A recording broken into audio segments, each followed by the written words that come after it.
You're listening to the AFTERBUZZ TV network, now the largest new media platform on the web, and your #1 source for after-show entertainment.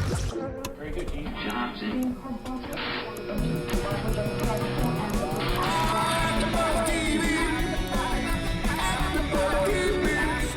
The AFTERBUZZ Studios in Los Angeles, California. Presented by Maria Menounos and Bing.com and streaming live thanks to Akamai Technologies. This is AFTERBUZZ TV's Shark Tank After Show.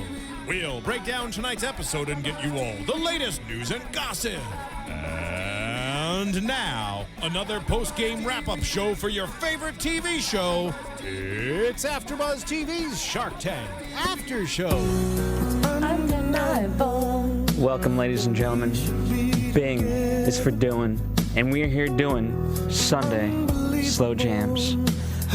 I'm your DJ, R-Dub, joined alongside my guest, Brian McKnight. How are you, Brian? I'm fine, thank you. Great song, Brian. Thank you, thank you. Ready? For real. Sunday night slow jam. All right, so obviously we're here doing Shark Tank. I'm your host, Phil Svitek, alongside Kristina Zias. Welcome. But obviously we're mimicking Sunday slow jams, which was one of the, I guess, products featured on tonight, as you would call it. Yes. So you would be a fan of Sunday night slow jams? Yes. Like you and your boyfriend gets you in the mood, you know, he gets lucky, that type of deal. I don't know. What? I feel like Sunday night slow jams is something that I would like to listen to on my own on a long car ride. I see. Where I'd be like belting out the entire time. Like I just took a road trip from San Francisco, 6.5 hours. If I knew about Sunday night slow jams and it was available to me on Friday afternoon, done all day. But then it wouldn't be Sunday. I know, it wouldn't make sense, but I'd want Sunday night slow jams available at any point. Okay, so then you need to make it available on demand, is what you're saying. Exactly. Instead of live. That would be perfect. Well, anyway, so yes, so Sunday Slow Jams is presented by R-Dub. As he says, it's the oral expression. Right. You know, I mean, it's... Which I think is really cheesy, and I don't know what he was trying to... Of course it's a pun. Right. That's what it is. I know, but I don't know. Everything about that, from oral expressions to his name, it rang a little funny to me, that's all. Fair enough. Well, you know, it was interesting to see a radio station and how it all worked, and you know, later on in the whole thing, Lori asked, like, you know, can you tell me the business model? And Mark explains it pretty well. Yes. For the most part. I mean, there's a few other nuances, but in simplistic terms, that's what it is. They're San Diego based. They're currently occupying 60 markets of the 274 available. And all in all, he's asking for $75,000 for 10% of the company, which gives him a $750,000 evaluation. Yes. Yeah. Thoughts? I mean... Well, he said he wanted that money to hire a sales director. Yeah. So he can reach out to these other 14 markets to get himself in them. I don't think it's... I think it's more about advertising against it. I don't think it's specifically getting him into the markets. I think he can possibly do that on his own. It's just more about advertising for him. Okay. See, I thought that he needed, well, obviously both.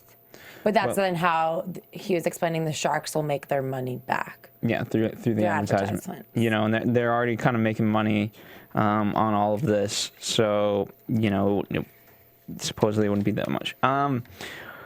You know, for me, I mean, there's not a lot to talk about. You know, every one of them pulled out. They said the radio business is a horrible idea.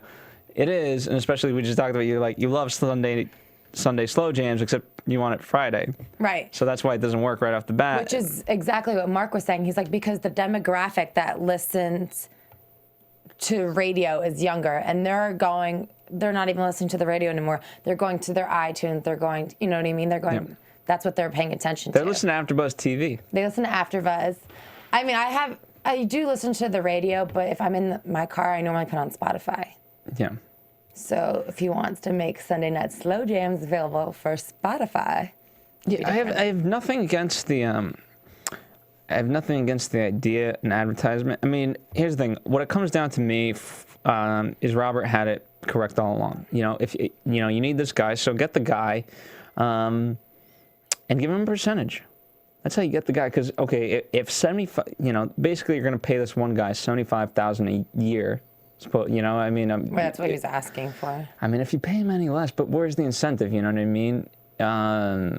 You need someone that wants to go out and get ads for you. And really so build it has a to business. So it has to be enticing. And 75,000 again, if he's really, really good and can sell against that programming, $75,000, for a really, really good guy is not going to be that great. I mean, I'll give you an example, only because this is my world, right? Okay. I'm gonna. Well, because so the Adam Carolla podcast, they're very close friends of ours. His network is continuing to grow, and he has a guy named Mike August, ruthless. I mean, this guy's legendary within the business. I mean, every time I bring him up with our agents, WME, I'm like, oh, Mike August. And but that's what he does. He's a numbers guy. And he gets a percentage and things like that. Because he grew up as an agent. And that's where his foundation is. And so as agents, they obviously take a percent of the cut of whatever deal is made, and that's how they make their money. So that's more enticing rather than saying, hey, here's your $75,000 a year, and go out and get me all the ads you can. Well, okay, if let's say, I mean, if he's really great and brings back, if this was Beyonce, like, hey, Coke's going to give you, or Pepsi in her case, is going to give you however millions of dollars, then, if I'm the guy who brought this deal, let's say it's a $20 million deal, why am I only a year getting $75,000 and you expect me to bring in more? That doesn't make any sense. Absolutely correct. I need a percentage. Yeah. Absolutely. Second, I think he should do it on demand. Yes. Do it Sunday nights, that's all well and good, but then also make it available on demand, much like Opie and Anthony is doing, where they're on XM, but also have a podcast for them. What do you think about, why didn't he just ask Brian McKnight for the money? Ooh, I don't know. I always think this is so interesting to me when... I think it's partly exposure. I mean, it's exposure. That's why he's on there. Yeah. Not for nothing, if he really needed that money. Look, last season... I forget what the business was, but Seth MacFarlane came on. Like, Seth MacFarlane can for sure support this guy and give him, a couple, like maybe 10, like 20, 30 grand to help him in his business for as much equity as he wants. Brian McKnight could help him as well. He obviously just wants the exposure, so now everyone listens to Sunday Night Slow Jams. Yeah. So... And it's great, yeah. So all in all, that's the advice I have for the guy. He walked away with no deal. So R-Dub, hopefully you learned something, because hopefully it gave you the press you needed, and hopefully, if you didn't have the knowledge, you gained the knowledge. Definitely. I think that's what a lot of people get out of the show. I mean, here's the thing. He seemed like a smart guy. He seemed like he knew what he was doing. So I think his main motive was publicity, and I can't fault him for that. No. So... But Mark, had Mark bitten, he would have been a great partner for this, because Mark, understands sort of the entertainment space. Right, which is why he's like, there's no way I'm biting on this. And I'm not going to get paid. Yeah. So. All right. Number 2, Handboard. Handboards. I love this one. Did you? I did. And Are you a surfer? Okay. I'm not a surfer, but I've surfed several times, and I love paddleboarding.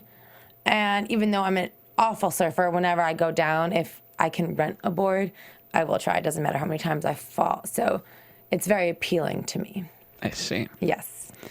I love that. I love their sort of. I love that it was a family business. I know. And as Lori said, it is very authentic. It's Huntington Beach. I mean, you think of skateboarding and surfing, Huntington Beach. Absolutely. I love their explanation of how the business got started. I'm not quite with their mom. Well, the fact that the mom just ran over the skateboard, and I'm not quite sure what the modification is or how that fixed it, but good for them. Yes. What'd you think of Donnie coming into the picture? Cousin Donnie. I feel like everyone has that cousin Donnie. With him, what I found very interesting is obviously he's the businessman. But I don't know if you picked up on this when the Sharks were, at first trying to negotiate or telling them that they weren't interested. And I felt like the dad and the son were like, Cousin Donnie, like, do something. And Cousin Donnie was like, I picked up on that. Oh, yeah. Okay, thank you. And I feel like they were kind of freaking out a little bit. Like, they just left the whole business side up to him. Yeah. Did you get that? I 100% agree. But at the same time, you don't want to, just because when you're in this pitch meeting, and yes, Donnie's your rock, and you guys are building these skateboards, that's all well and good. But don't look panicked. They look panicked. It's like, and the kid especially, like, oh my goodness. He looked bad. No, the dad especially. He was like, Cousin Donnie. I don't know.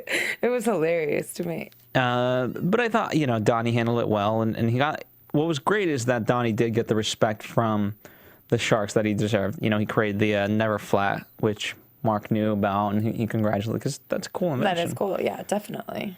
So he's been in the game a little bit. It just, with the patents, that's where it got, that was kind of a big deal breaker. I feel they didn't really go into too much, but I feel like, people were more reserved to go into it now that the patent wasn't 100% all there. And also, I think that the Sharks were a little worried about that people wouldn't be interested in this product. If you don't know how to surf or you have no interest in surfing, you wouldn't be interested in this. And I think Robert said it best. You're not like selling a paddleboard or a surfboard for land. You're like selling the California dream, baby. Yeah. That's what Robert said. And that's what I love about this. And I saw, one of my coworkers today earlier, they came in on their skateboard to work. I was like, oh my God, have you heard of the Handboard? I was like, you should try it. You'll love it. Because just the way it moves, it just seems so graceful and a lot more fun. Yeah. Is it ironic that the two sharks that bit were the ones to try the skateboard? No. Obviously, they were the only ones very interested in it from the beginning. I really, truly think you can't invest in a product like this unless you test it out. Mm-hmm. Well, I mean, here's the counter argument to that. Kevin O'Leary, right? Let's say he tries one. Like, he's not a skateboarder. If it's a good skateboard, it's a good skateboard. Right. And if it's going to make money, he'll do it. Yeah, that makes sense too. He's not going to be like, oh my God, this is the most fun ride I've ever had. I mean, granted, if it's cupcakes and food, yeah, I'll try it all day, any day. But if it's, Well, I feel like Robert too, he's that family guy, so that obviously. I think Robert just loves to have fun. Yeah, definitely. And, I can't fault him for that. That's great. What did you think about his offer versus Damon's offer? Okay, so it ends up being about, where did I write it down? Licensing or not? Well, Damon basically wants to license it. Robert wants 30, basically be partners, equal partners in all of this, and he'll double the money. I personally would have licensed it, but the fact that Robert was so gung-ho about it, it makes up for the facts. You know what I mean? I don't know. It was a tough decision. I would have talked to Robin like, let's license this deal. I'll work with you, but let's license this. Why do you think license it? It's just, it's a lot of work to make these things. And the fact that here's the thing, the fact that there are other boards that are being bought and you're getting the phone calls and the complaints, let's fix that. Yeah, that's true. Let's just get in on all the boards, and that makes everyone's life easier. And they definitely were not cheap boards. $200 to make. Yeah, $600 to purchase. Yeah. That's a lot of money. To be made. If they're selling these, so why not? You know what I mean? Why just cut out the competition, become the whole, and because you're the best, all right, just license it out. We're golden. Well, maybe that's what Robert will do eventually. Possibly. I'd like to get an update on them. We might do a AFTERBUZZ field trip to Huntington Beach. That would be fun to go to see Handboards. Yeah. All right, cool. We'll check them out. We'll see. But all in all, I mean, I'm glad that they went with Robert because he was so enthusiastic for the product. Was it rightly deserved for did he overspend a little bit more money? Possibly, but well, he said he thought they had a very fair evaluation. He kept saying that. So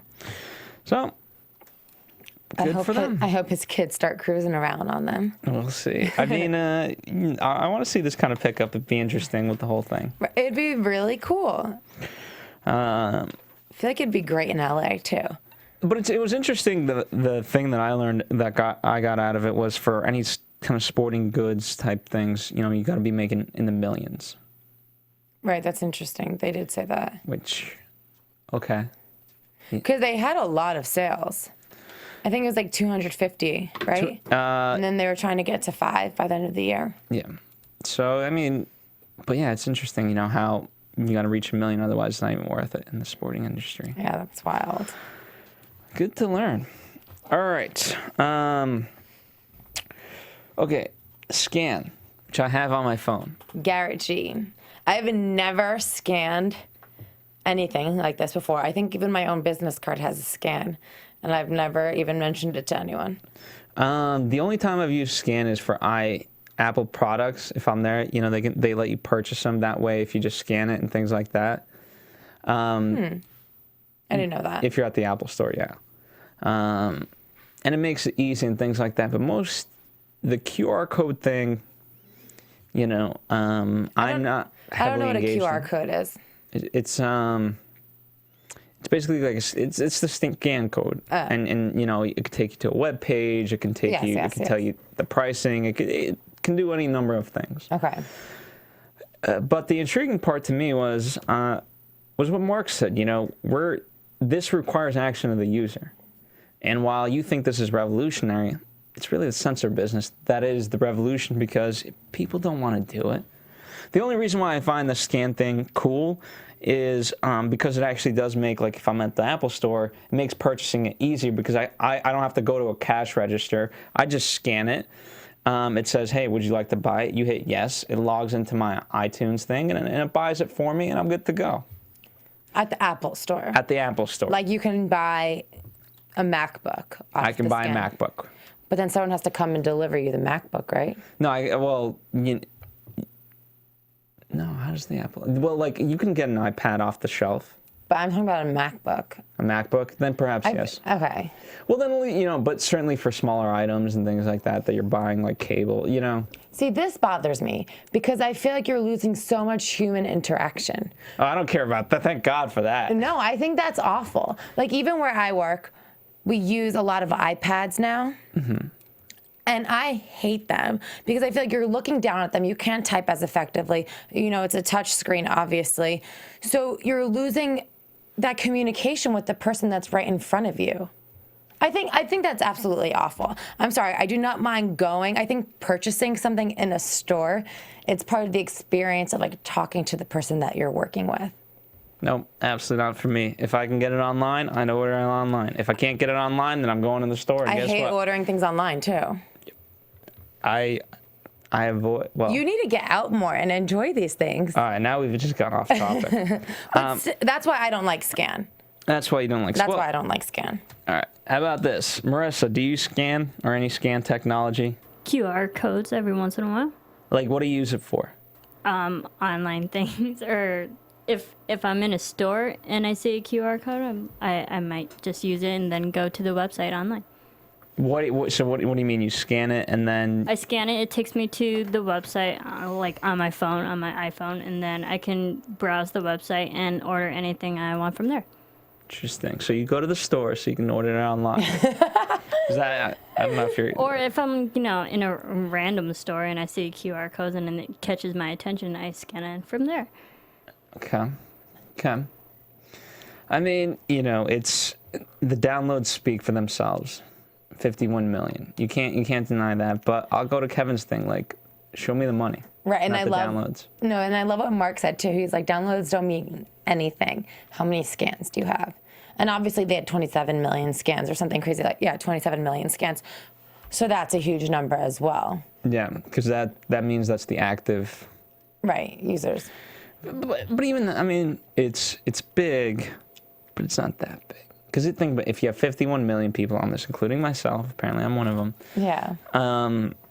Out of that 51 million, just the percent, just over half are kind of using it. But that, but if someone's readily using it, I don't know. What I'm trying to say is that 27 million doesn't count 27 million individuals.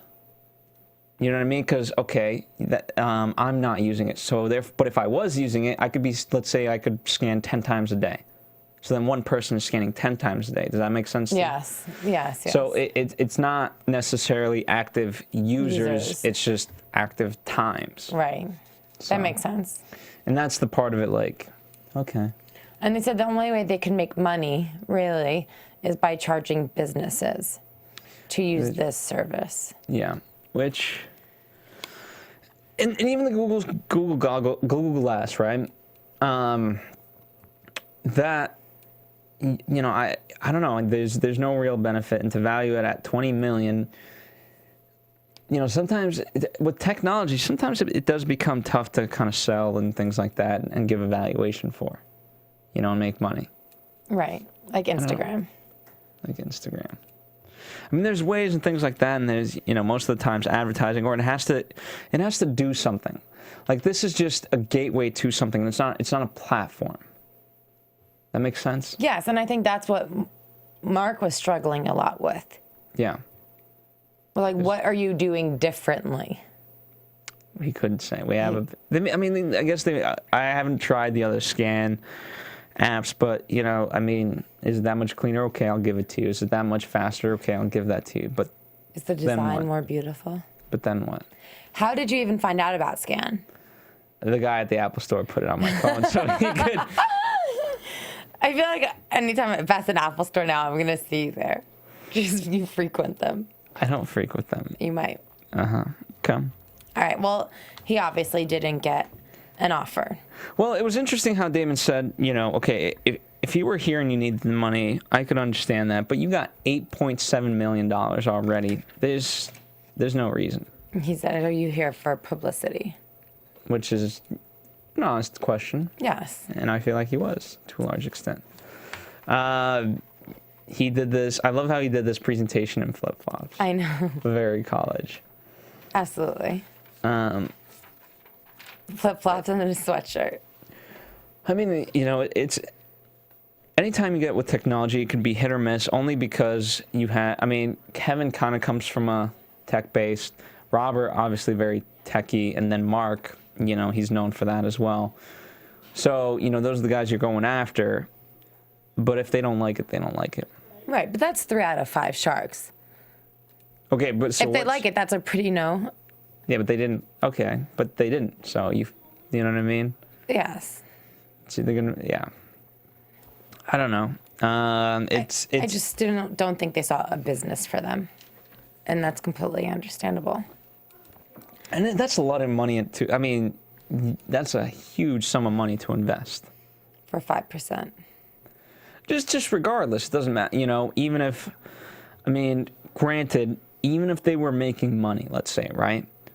To invest $5 million into something, or I'm sorry, $1 million. I was thinking 5%. Yeah. That's still a ton of money.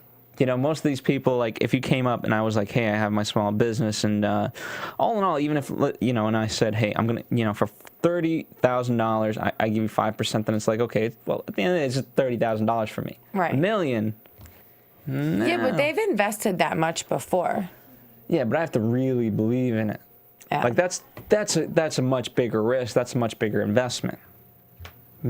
Absolutely, which is why when they do invest that much, they are so excited for it. Yeah, that's when it usually turns into bidding wars. Absolutely. It didn't this time. So all in all, great, scan. I'd be interested to see where this heads. But I'm excited for the sensor technology. You know what, Garrett? Get into the sensor technology business. Partner with Mark, and let's go. I don't know enough about the sensor technology. That's where it's going to really freak you out. I know. I'm already a little freaked out about it. No one's going to want to talk to anyone anymore.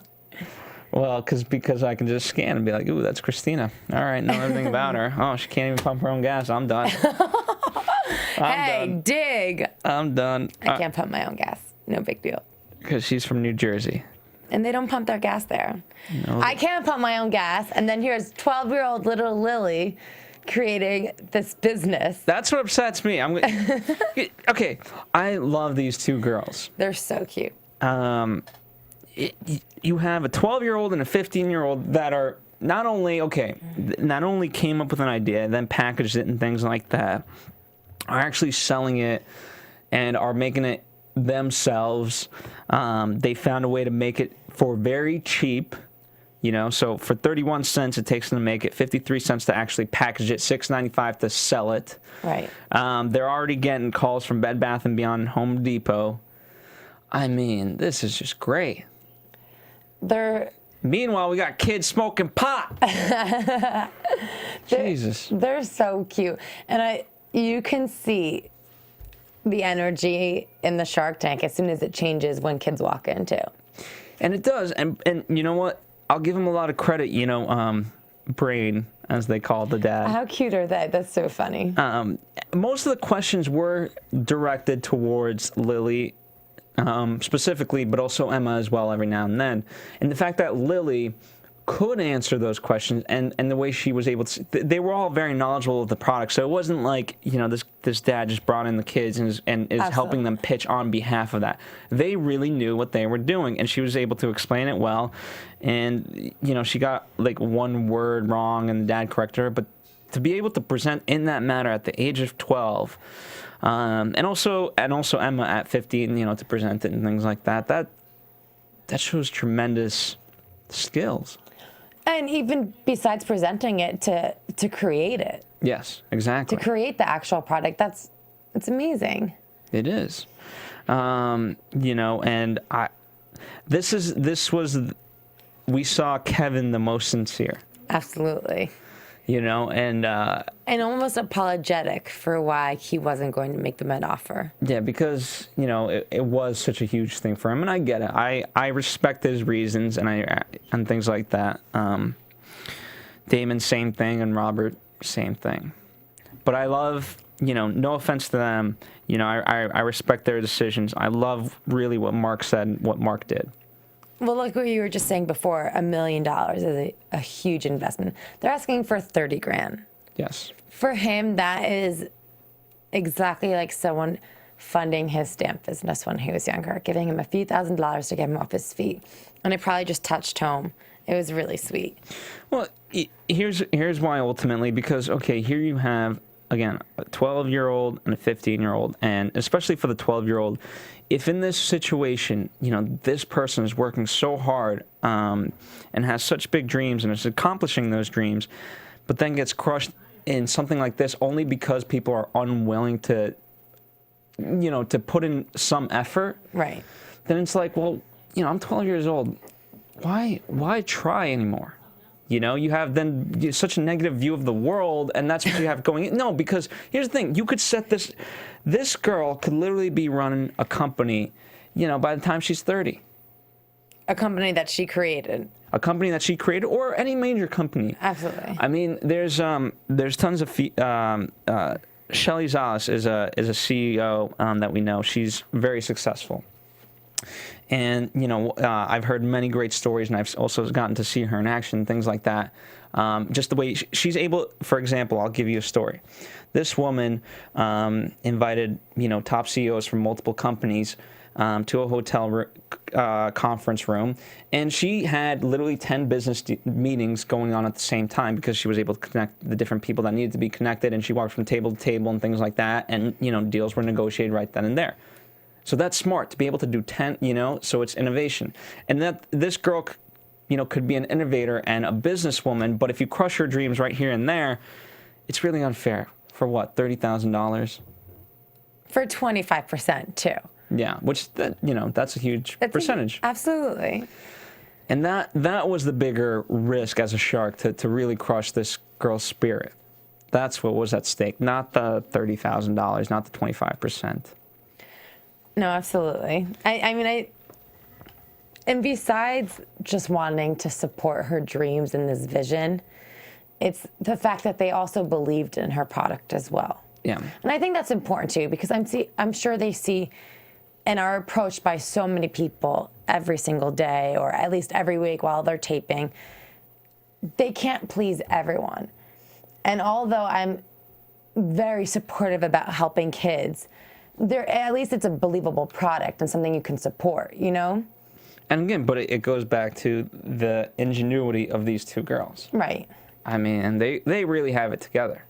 And I'm glad kind of Mark galvanized, Lori into this, because all in all, Lori was the right shark to go with. Absolutely. If nothing except she's a female in this business, so she's someone, they would respect and learn a lot from Mark. But Lori's a great mentor as a female in the business. Do you think Lori would not have made an investment if Mark didn't start the bidding? It certainly helped. I think she would have, because she sees herself in these kids. Right. But Mark certainly opened the door. I don't know. I do think Mark helped it. Do you think she was right to ask for 50%?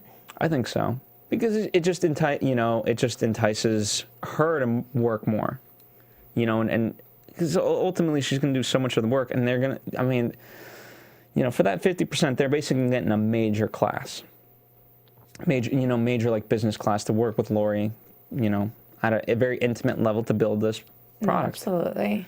And I respect Mark not wanting to go in the deal with her. Yeah. He said, hey, you know what? I was just offering it, but you know what? We shouldn't work together. Definitely. Not on this, And obviously Mark would have cared a lot and would have, I'm sure, put whatever effort he could. Yeah. And that's what he said. I'll get you the right people. Right. So. But now they're going to have some real amazing hands-on. TV presence, repackaging, making of it. That's going to be huge. It was so cute, their packaging. Because I feel like I've been to these craft stores, right? I know exactly. They probably printed stuff on their personal printers at home from their desktops or laptops. And then just everything you could just tell was done with such care and from their own cute little hands. It's just really sweet. Wow. And inspiring too. It really was, and it makes me worry. It makes you worry. Well, it makes me worry that, I really wish more people were kind of doing this, and being innovative, but that's what separates these girls from the rest. There's more out there, I believe. I believe so, too. I do get some hope out of it. Absolutely. All right. Shall we get into the news and gossip bit of this? Let's do it. AFTERBUZZ TV News. All right, we got an update on Mission Belt, which you liked some of their belts. I thought some of their belts were cool. Their belts are really cool. By the way, I like how in the scan that he brought up the Mission Belt. Yeah. Damon, I believe you know this company. Definitely. Which he got lucky because how did he know Damon was going to be there? Since they're switching off the Sharks now too. I don't know. But good for him. He did get lucky. That is true. Good point.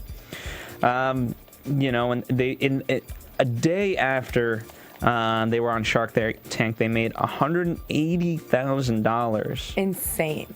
1 month after, they became $1 million company, and about to make $5 million since airing.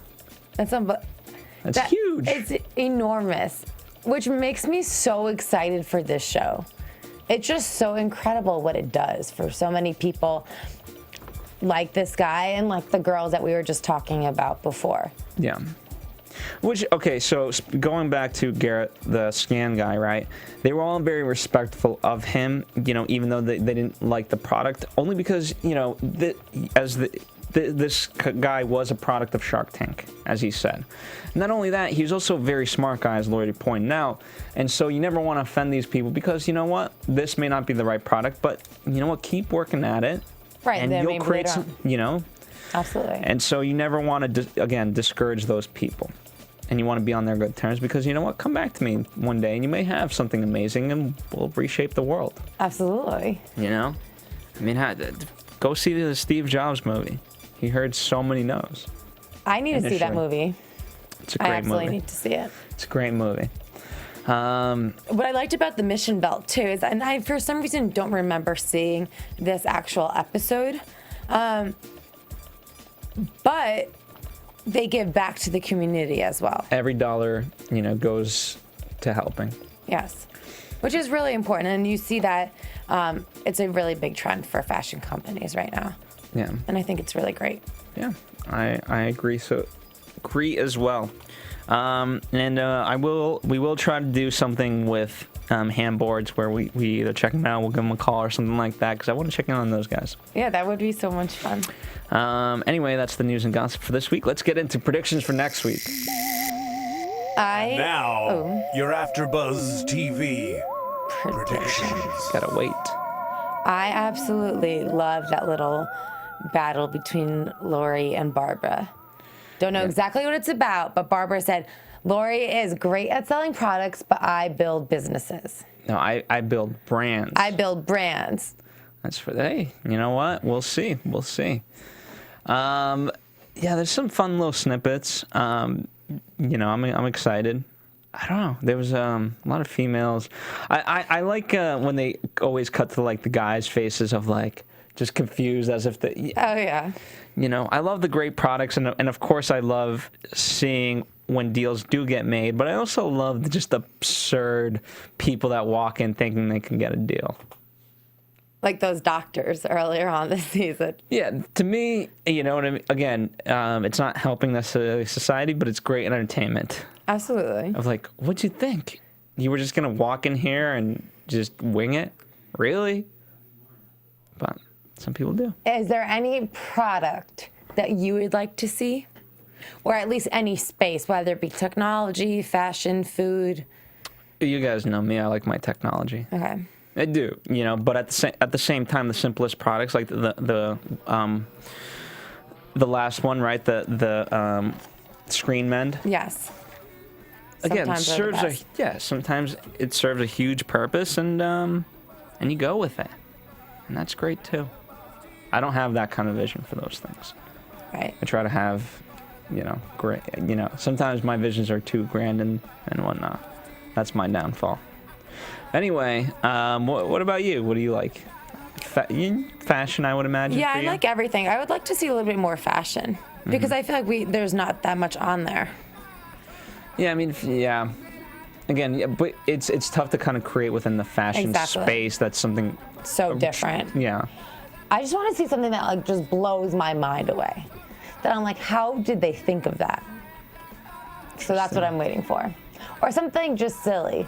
Like, remember that guy with the belt buckle that opened beer cans? Yeah. He did great. He did. Something like that. Something that I can get excited for. And the holiday season is coming up. Something that I want to buy a product. We need a Spencer's product. A Spencer's product. Exactly. That's exactly what you need.